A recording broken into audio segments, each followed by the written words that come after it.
See there, I can see him through the window going. Hey, I deny that. It never happened. You were dreaming, obviously. I should film you and put it on there.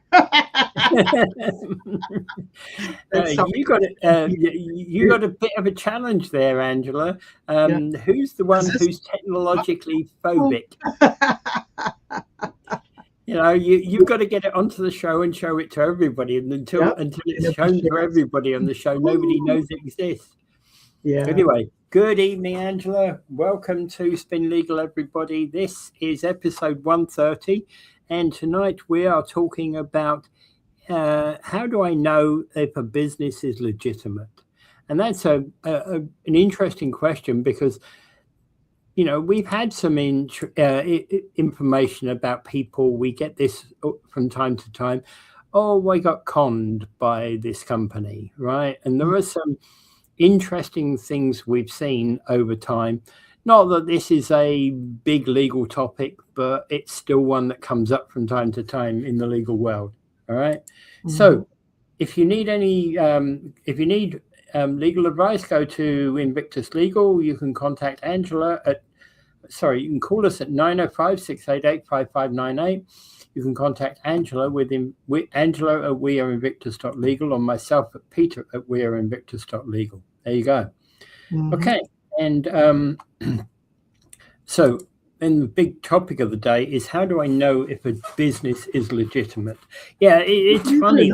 There's a lot of illegitimate businesses out there operating. Yeah. They pretend to have actual names like LLP, Incorporated, etc. Then you look them up and go poof with the wind. Yeah. Well, can you imagine when we were kids, we'd look up to this business and we'd see, Bother Brothers Limited in business since 1896 or something like that. Mm-hmm. Oh, wow, that's legitimate, right? Remember Sanford and Sons? Cool. Yeah, Sanford and Sons, like that business that was there. Yeah. There's also a TV show. Steptoe and Sons, yeah. That was, so long as that was incorporated before 1945, we were dead impressed by that, weren't we? Yep, exactly. Right? Hudson's Bay Company. And there was one in the town I lived in that said incorporated in 1767. And we're not talking about the Bay here. We're talking about, in an English town. And I'm like, wow, I'm in awe of this, right? Mm-hmm. And we don't really see that anymore, though. So it's still a valid question. How do we know whether a business is legitimate? Yeah, so we're talking here. Incorporate a business in 5 minutes online. That's for sure. Yeah, and it's and sometimes I think it's extremely ridiculous when people incorporate businesses online. Okay, unless you're really going to intentionally do something with the businesses, I've got a quick question for you since we're talking about businesses and longevity. What do you think is the oldest business in the world? I don't know. It's a Japanese building company, and believe it or not, it dates from about 600 AD. Oh, right. It is about 50-60 years after the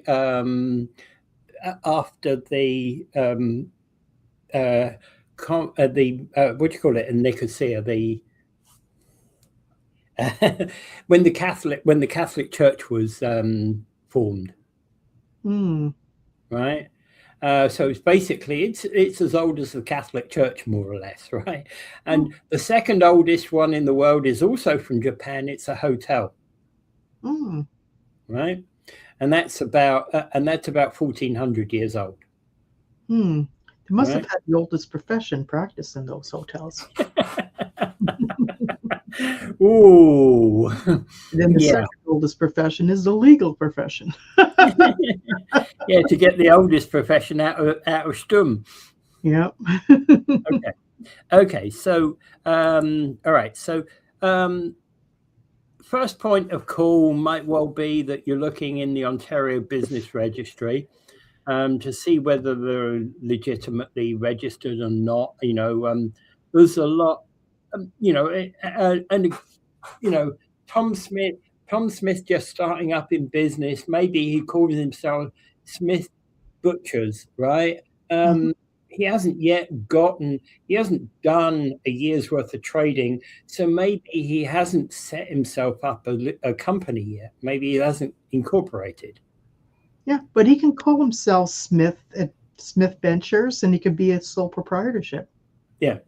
Right? And you could register that business style, and it just goes as a sole proprietorship. And that goes into the Ontario Business Registry as a sole proprietorship. That's the most easiest businesses to form, but also you have 100% liability when you form them. But there's a whole heap of different styles of businesses that, because the Ontario Business Registry has got every style of business there is. Whether it's a partnership, it'll tell you what kind of business it is, and also it operates under different names. Because sometimes you have one of those numbered companies like 837-416-822 Ontario Inc. Sometimes they trade as different businesses. So they'll have separate business, and they will tell you what they trade as. So trading as Scarborough Gas Bars, also trading as Ottawa Gas Bars, also trading as Hamilton Gas Bars. Yeah. Many times you'll have them, and a lot of them are developers, and basically the business would be associated with one building or a complex, whatever it is that they're building. And then the next complex that company builds would be trading under a different name. So there's very frequently would be done that way. So what you do is to find out whether it's legit, to say, like John Jingleheimer Schmidt Pizza. You go in there and something happens, you slip on the floor, and you want to make sure that you know who you're suing, So that's why you want to check it out and see whether this exists and who owns it. Again, then also under that scenario, you look up the owner of the building and you find the landlord's name, and you could sue the landlord. Yep. There's occupier's liability for both parties. Yep. And the landlord can then, of course, say, nope, the defense, I'm joining in the claim, the actual party. So if you don't know who they are, sue the landlord. Because sometimes what the landlord would require of a tenant would be an indemnification in terms of that, particularly what would happen within your premises. Yeah. And require the tenant to carry their own liability insurance. The other one there is there's a few companies, and I come across a few recently, Corporations Canada. We've come across a few people where the defendants have been actually Canada corporations. Yeah, a federal corporation. You can incorporate federally as long as you are accessible or active.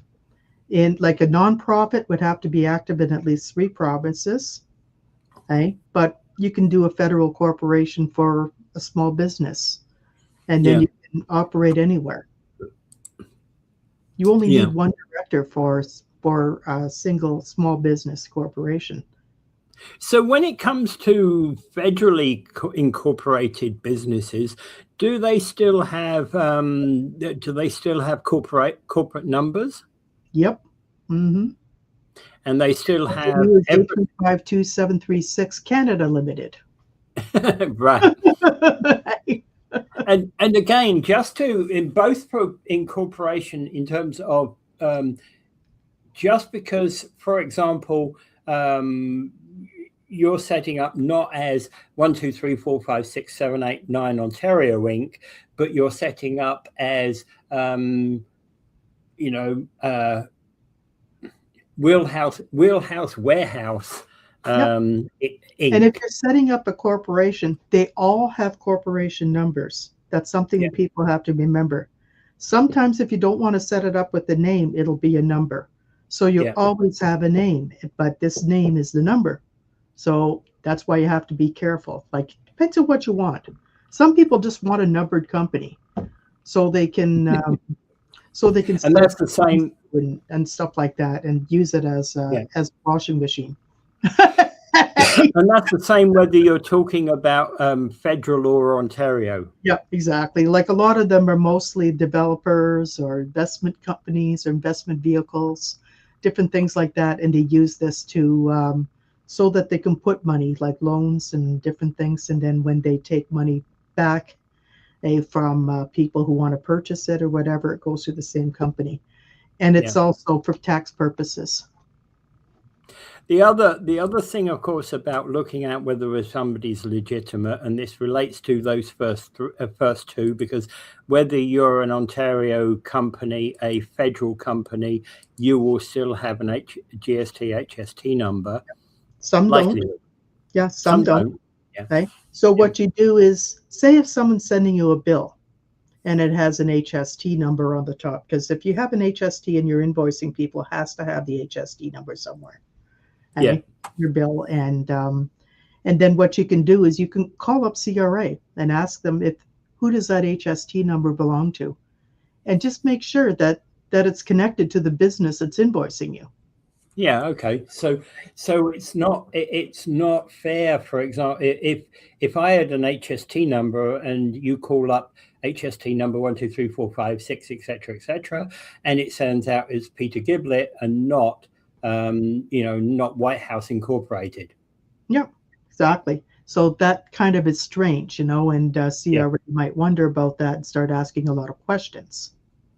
Yeah. Why do you HST on behalf of Peter Giblett when that's not the business that's doing the invoice? Yeah.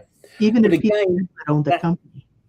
And again, if that came back to an Ontario corporation, 1, 2, 3, 4, 5, 6, Ontario Limited, again, unless you look at the registration, they might be warehouse bars or whatever, warehouse bars or something, but that might be a perfectly valid use of the name for that company. Yeah, and also be very careful, because an HST number, it needs to be attached to your company, and you have to deal with it because they could go into the directorship of the company if it's not properly dealt with. So it wouldn't be valid, for example, to actually have a director of a company using their personal HST number for the company, would it? Like, it wouldn't be valid unless that director has a separate business that he operates under his own name. Yeah. Like you have your bed and breakfast, for example, that's under your own name. Yeah. And you collect HST, I guess at one point when you were making over 30,000. But even though now, you don't even need the HST number. Well, actually, that's an important aspect, because some people with their serious businesses, they have an HST number. Yeah, it's the input credits. It's the input because credits. it allows the clawback. Rebate.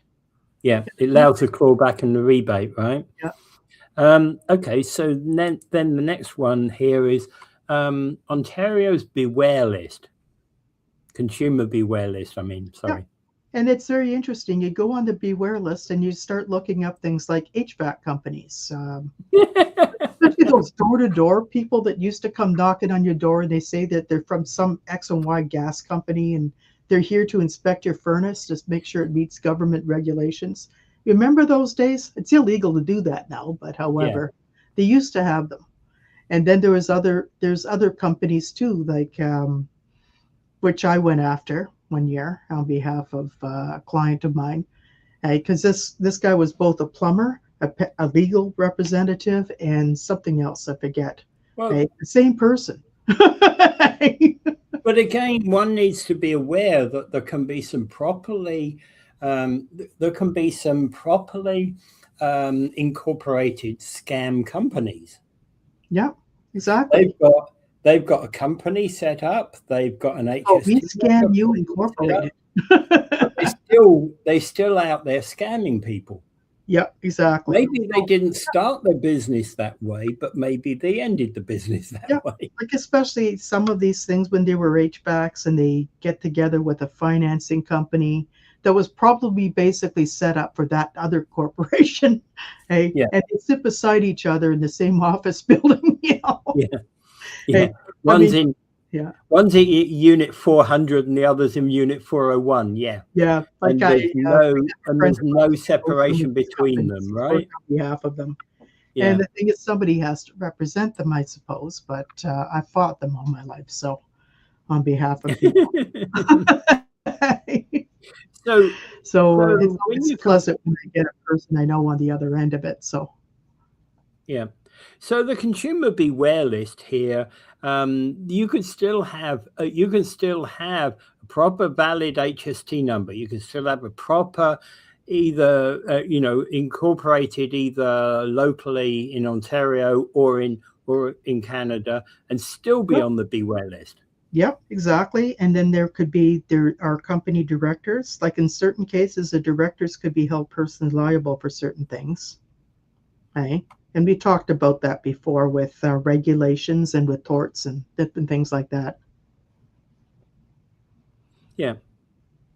Okay. So one of the next elements of that's important here is, for example, if the business needs a license. Yeah. Right. Like, and some of the examples, dog grooming operations, for example. Okay. I've seen these things. These dog grooming operations that are operating without a license, although they have Beauty Paws Limited or Beauty Paws Niagara or something like that. And that's a legitimately registered business, has a person's name, their address, everything else. Okay. But they don't have a license. Okay, so in terms of that, when you go and set up a new business, does anybody actually check whether Beauty Paws is properly licensed? Sometimes people do, but not many people do. I think sometimes people go in not questioning because they believe they look legit, because they've got a fancy building and you go inside and it looks expensive. And they have these people who are dressed all in uniforms and they have these fancy rooms where they do the work. Yeah, right. Like that's what people do. And that's the same thing these fancy HVAC companies and these finance companies do. They make themselves look like one of the big banks when you walk in. Well, yeah. Okay, so a few people who need a license includes people like electricians. It includes people like plumbers, mortgage agents, real estate professionals, lawyers, paralegals, of course, collection agencies, towing companies. There's quite a fairly lengthy list of these people. Health professionals. Municipal licenses are different than that. Like if I'm starting a dog grooming business, I need a municipal license. Yeah. And the SPCA but again, that about me too. doesn't mean. But again, just because you have a municipal license doesn't mean you've got any qualifications as a dog groomer. I know. This is one of the problems. I think that there's a lot of things going on. People are talking about these rescue agencies. Yeah. Like a lot of these organizations, they set them up as rescue agencies because they rescue dogs and cats and stray animals. And then they get them fixed up to the vet and they put them out for adoption. Okay, I would suggest that probably most of them are sincere and honest, but there may be a few that might try to rip people off. Okay, so but again, something purebred dog, I'm selling it to you for $5,000, and it's nowhere near purebred, for example. Like they just run a puppy mill. That's a rip-off because the most a non-purebred dog's probably going to cost you is about $1,000, right? Yep, exactly. Yeah, then you find out they're running a puppy mill. Yeah. And okay, one of the other ones though, where they're talking about the licensing that has to be done on a provincial level, we're talking about things like, we talked about lawyers, paralegals, but things like employment agencies. So the employment agency, that's a recent change where they've made them into a licensed organization. You cannot run an employment agency, whether this is for a retention agency or whether this is just an employment placement agency, that type of thing. You cannot run one of those without a license. Yeah. Yeah.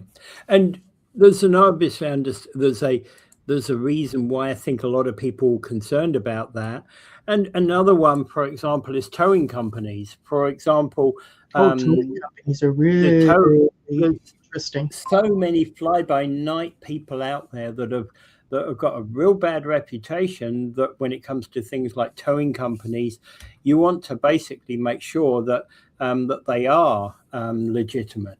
Now, the challenge with that, of course, is that that you're stuck on the side of the highway, and now you need a tow. How are you going to check the legitimacy when your immediate problem is getting off the friggin' highway? Yeah, like some tow truck just suddenly just happens to come by. Yeah. Hey, because you just happen to be there. It's not CAA or anybody you called. This is somebody who's coming by and, hey, do you need a tow? Hey, and then they take you and give you a tow, and then it ends up calling you $9,000. Why the heck? Who is this guy? You know? Yeah, but again, some of these tow companies are actually authorized by the police. In certain examples, I was talking to somebody who was actually licensed for this. Even if you have called a company, you've called Albert's Towing in Hamilton, but along comes and the police have directed regional towing in Niagara to take you off the highway. They have got a contract just to get you off the highway to the nearest exit point, where now you can be safely picked up. Yeah, they do a lot of that. Like I think CAA does some of their own, and sometimes they contract out. Yeah. And so say, for instance, you're a member of CAA and you have a long tow. Okay, well, so you can ask them to come and get you, and they'll send somebody along, and then they identify themselves to you when they show up, even if it doesn't say CAA on them. Yeah, and the irony, of course, there is you just get dropped off by the tow driver who just pulled you off the highway, and you say, oh yeah, I've just been contacted for that job, for your job. I had a situation where we had a long tow, and the tow truck driver actually drove us back to the office, and he took the car with him to the shop. Okay? And then he let us know what shop it was going to, and then it got fixed, and then we were able to pick up the car. Yeah. Okay. So another one is, for obvious reasons, is security companies. Yep, exactly. Right? You can't have security guards just manhandling people because they feel like it. And restaurants and food businesses, for obvious reasons. Yeah, for public health. Right. And basically, whether and we're talking about whether licenses has to be done at a provincial level, but again, those as well if they plan on selling liquor. Well, again, the other issue about many of those, like food companies, is the food inspectorate actually reports to the local municipalities, don't they? Yeah, and people can look it up. They can look it up the last time that place was inspected, and also what the current status of it is. Yeah. So, so licensing is a fairly serious issue, and whether it's done on a local basis or a provincial basis, they're both important, right? There's a lot of different agencies. I remember one time I was defending one convenience store against the Ministry of Revenue agency, that's provincial tax agency, about selling fake cigarettes. She bought them off the native reserve and then sold them to everybody. Oh, dumb thing to do. Hey, if this is something you plan to do, it's stupid. That's a little bit illegal, isn't it? Because you get caught. That's a little bit illegal, isn't it? Yep. Yeah, but we had to talk down the fine quite a bit and substantially down. But however, you don't want to get caught again, because it could be pretty serious. Don't do it again. Yeah. They can even have a prohibition completely. There's a lot of things that they can do if you continue to have offenses like that. Yeah.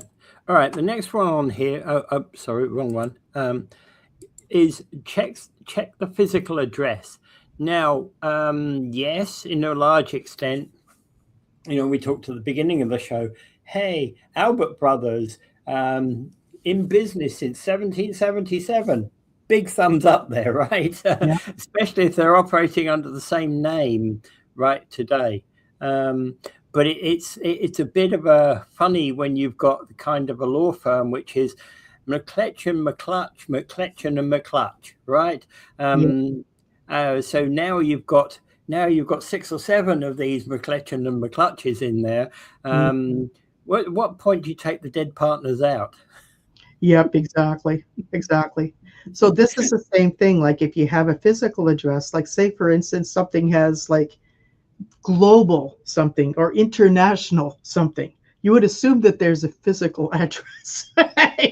Yeah. You would hope there is. Right? Yeah. Then you find out that it's a box number somewhere. Yeah, but again, it depends upon where you are. Because, for example, if you're talking about a British company and they have a PO box in Toronto, well, they're a British company. It's probably at a lawyer's office in Toronto, and that's all they need for their Canadian organization. Well, they would have what they call an interprovincial operation. They would jurisdictional move, and then you usually have a solicitor's office manage it. Yeah, exactly. That's why I said the solicitor's office. But again, some of the physical addresses, it's easy to talk about. It's like our address here at 71 King Street, where clearly identified at Unit 107. People can walk in off the street. They can go, oh, there they are. Yeah.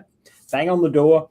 Are you there? Yeah, we're there. Right. Yeah, we have 6 housing units next to us, which is 101, 102, 103, etc. Till then we're 107. But again, look, might be again, that doesn't necessarily mean, for example, that they're not legitimate. So you come and bang on the door at 107, but last week we moved to 91 Church Street. Right? Yeah. It could happen, right? These sort of things, like picking up and moving. Might find a better spot. Who knows? Yeah, absolutely. And cheaper, or maybe has better facilities. Who knows? Yeah, exactly. And you never know. One of these sort of things could happen. Anybody can move at any one time. Maybe if Peter wins the lottery, we can buy a building. Yeah. So, and there's also some other things you need to, I think, also be aware of when it comes down to some of these physical addresses. As you said, we talked also about lawyers' addresses, but there's also some other convenience addresses that people can go. For example, UPS stores, PO boxes, business centers. And I was actually talking before the show about my neighbor across the street from me. He has a contracting business. I doubt that he uses his own personal home address as his business address. I suspect that he probably has one of these UPS box, PO box, or something like that. Because I know he operates from his own, because he's got a couple of trailers there. One is his dump trailer. So when he's clearing out a big clear out from the job, he takes the dump trailer along, and the others is just normal every day of the week work trailer. And he takes a lot of times you don't want to give your home address out. Yeah. Okay? There are some people in different fields, like in accounting, legal, etc., who work at their homes. They don't want to say I'm at 87 Maple Street. Okay? Yeah. They don't want to say that, but instead what they do is they rent out a spot at a business center, okay? Because they want to have a place to meet with clients, receive mail, get phone messages, different things like that, so they can eventually periodically check on these things. Yeah. And then have a place to meet clients that looks professional and could do these things. That's getting to be popular, and it was popular in the 90s until people started getting their own offices. It's going to happen again. People are going to get their own offices again. Hey, but it just goes around all the time. Yeah.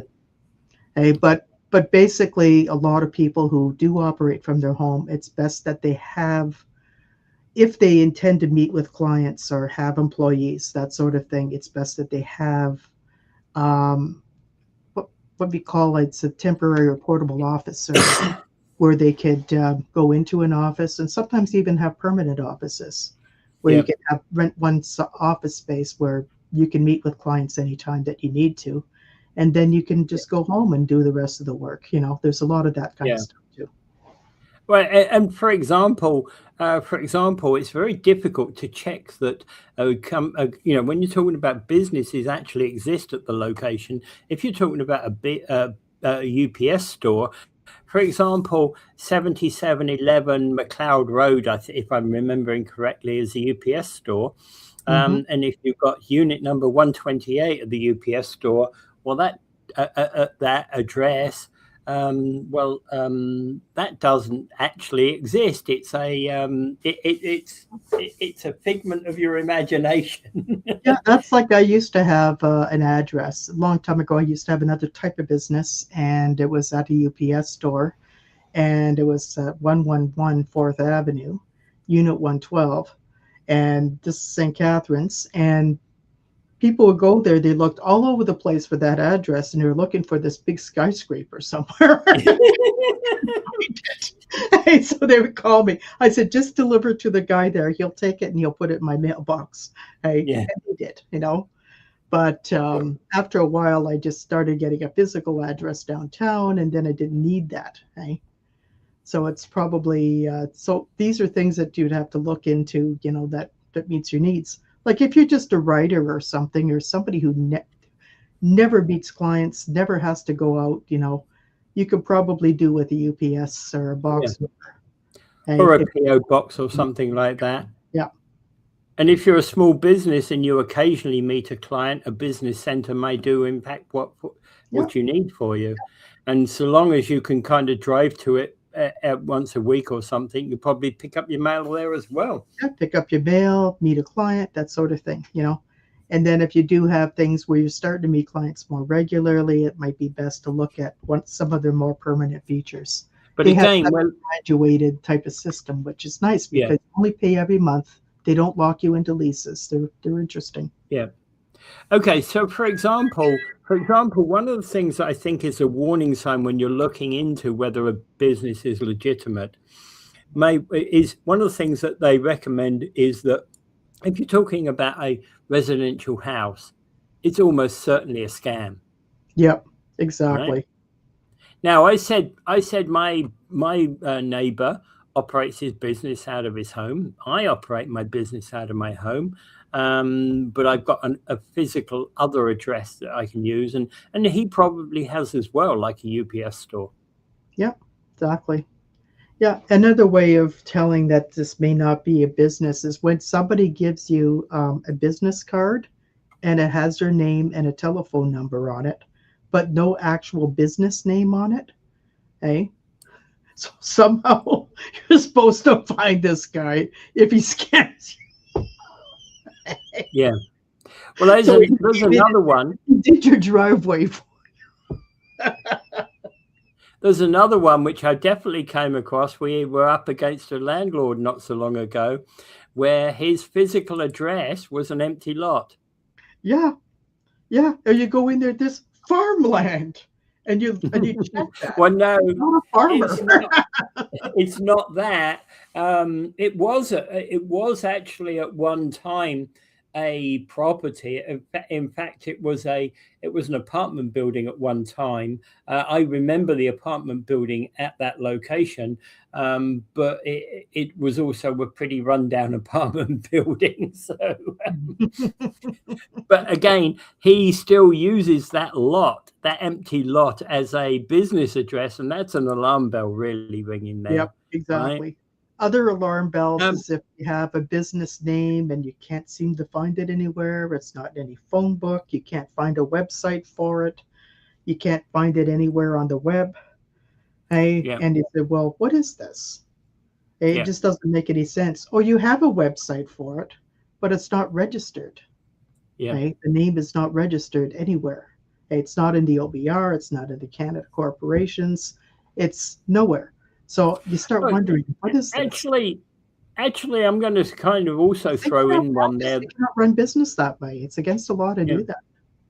Well, I was going to say there was another one that I came across which had a proper .ca company, did not exist as an organization in Canada, but they had a .au, .co.au, and a .co.uk, and a .com address, right? Mm-hmm.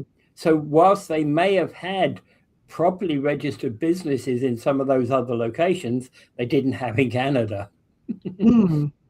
Yeah, Right. it just sounds like you just have to be really, really careful. Yeah. And also see what they're doing, like their business cards, their literature, their advertising. Everything's got to match. Hey, make Yeah. sure it adds up. Another one actually is if the address belongs to an unrelated company. Yep, that's Right. another one that we have. Yeah. Yeah. And in fact, actually, that's quite a serious one, because in fact, your Jones legal, and you're existing at the Bulls Brothers breakup yard. Yep. Yep. Or you're just going in there to Jones hardware store. Yeah. Okay. And I go, what's a hardware store doing here? I was looking for a law office. Yeah. Exactly. Now, be careful about at the back there. I don't know.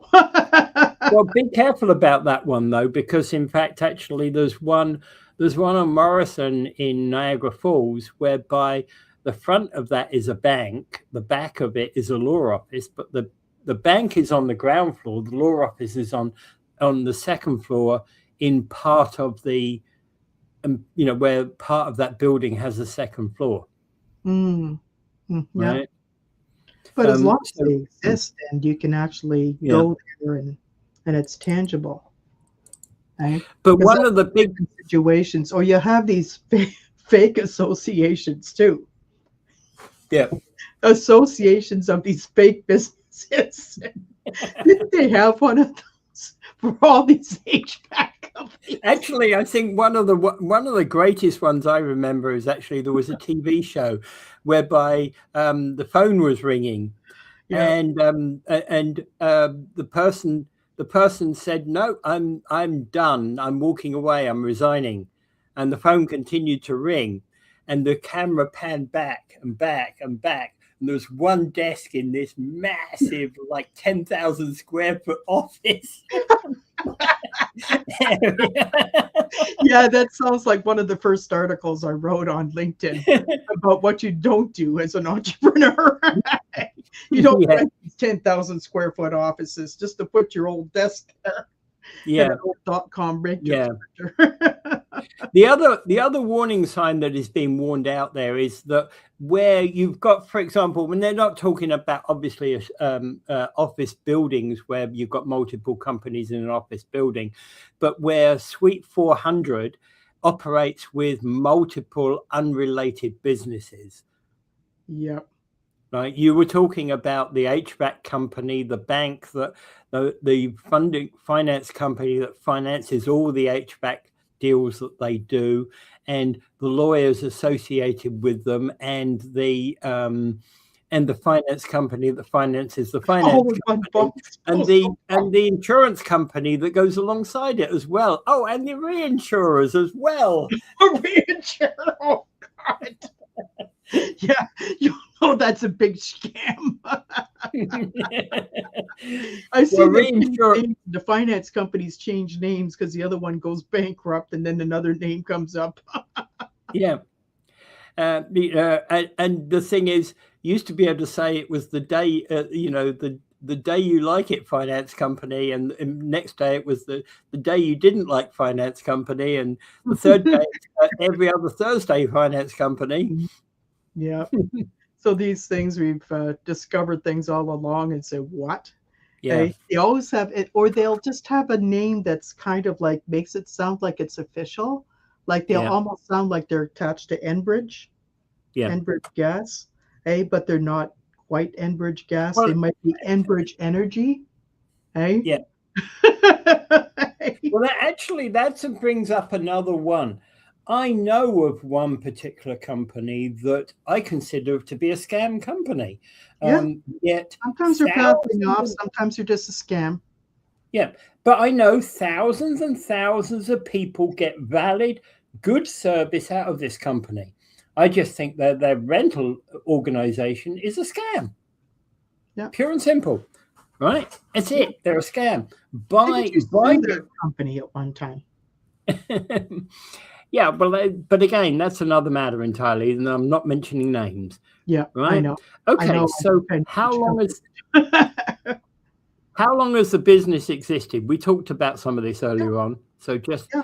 thinking Some of them about that existed since 4 BC, longevity and matters. existed since 5 minutes ago. Yeah.